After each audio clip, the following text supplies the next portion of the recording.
America, the Empire of Fear, the Dollar Empire and the Global Financial System, Part 4. In this fourth chapter, we will examine the American financial system, the U.S. dollar, and the mechanisms that govern the international economic order.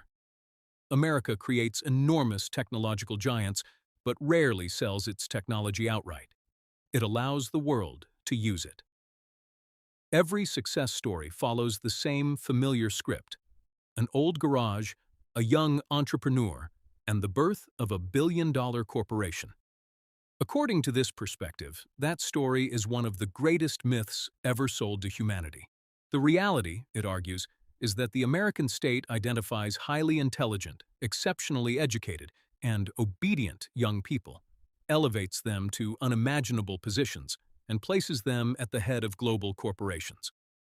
The objective is not merely technological innovation, but the collection of data and intelligence from every corner of the world. These carefully selected figures are given fabricated legends of self-made success, creating the illusion of individual genius while concealing the strategic intelligence architecture operating behind them. The purpose is to ensure that ordinary users never question the true nature of the system. The majority of humanity is invited into a virtual world designed by America, where billions voluntarily become participants in a digital ecosystem that observes, influences, and directs their behavior. Within this vast structure, a piece of paper that costs only a few cents to produce becomes the world's dominant reserve currency. According to this view, much of the world is politically, culturally, and economically influenced through a digital system whose center of control lies within the United States. Consumers are persuaded to purchase products whose methods of production might disgust them if fully revealed. First, unhealthy habits are encouraged. Then, when those habits create disease, the same system profits once again by selling the medicines designed to treat them. Every stage of this cycle gives rise to another giant American corporation. Those corporations enter American stock markets, where their valuations multiply many times over before being sold as shares to investors across the globe. People are transformed first into consumers and then into shareholders of the very system that profits from their consumption. According to this interpretation, that is the essence of the American financial system. The printing presses of the U.S. dollar are located in America. A $100 bill costs only a few cents to manufacture, yet carries a face value of $100. With those pieces of paper, profitable corporations and strategic industries around the world are acquired. The consequence is simple. You hold American currency. America holds the factories that produce wealth. The process does not stop there. Knowing that nations now possess dollars, the same system sells them luxury consumption: yachts, automobiles, jewelry, designer clothing, and premium goods. Many of those products are manufactured in factories that were themselves acquired through the dollar-based financial system. The formula is remarkably simple.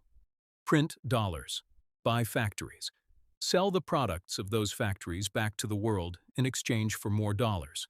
Even when ownership changes, corporate names often remain untouched.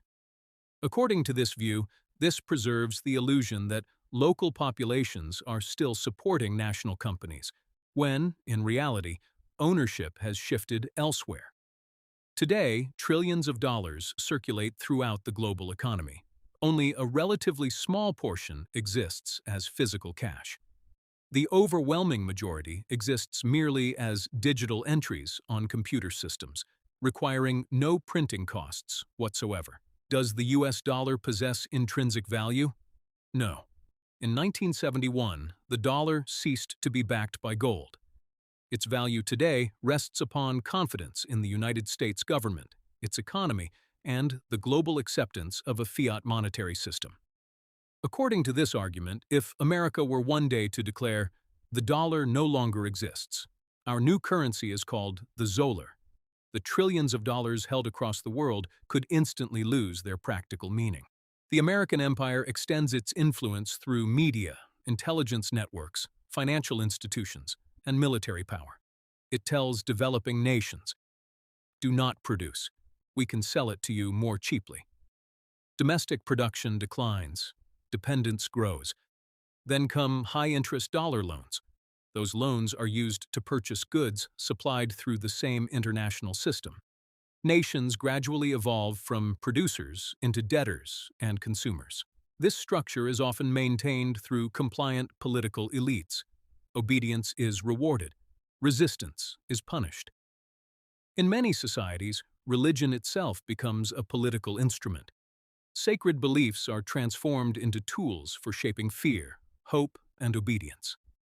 Luxury and spectacle are promoted while ordinary citizens bear the burden of debt and taxation. The international system established by America is portrayed as serving primarily its own interests and those of its closest allies. Through the dollar, America oversees the movement of global finance. It knows who owes money to whom. Technology transfers occur with its approval, and when America says stop, others are expected to stop.